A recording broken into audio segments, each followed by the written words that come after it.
Когда день в буквальном смысле кормит год, приходится не барановать и сеять, а доставать тонны документации и ждать, какие еще службы могут прийти на пашню. О проблеме, с которой не первый год сталкиваются фермеры, сегодня говорят с высоких трибун. За 10 дней надо отсеяться, а мы 3-4 дня теряем, когда начинаются какие-то проверки. Особенно актуальные требования именно к этой поре, весне, земле и посевной. У аграриев, а в большей степени даже у хозяйств, есть еще время проверить качество семян. Именно сейчас они могут быть вперемешку с сорняком. Во-первых, нужно проверить на посевные качества, исключить в них карантинные объекты.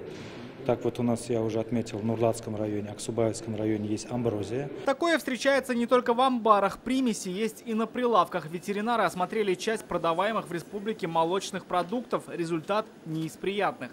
Из 1340 отобранных проб молочной продукции 21 выявлено несоответствие. Фальсификация составляет 1,5%.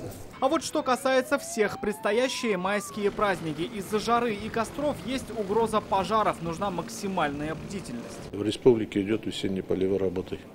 Но параллельно идет, загорается где-то трава, где-то заброшенные участки, поля. Если есть такие участки, надо беречь и людей, и строение. А если кто-то бережет время, то могут обратиться в ведомство через интернет-приемную. На совещании ответили на многие другие вопросы фермеров, присланные в сети. Рамиль Шайдурин, Вадим Илларионов, ТНВ, Казань.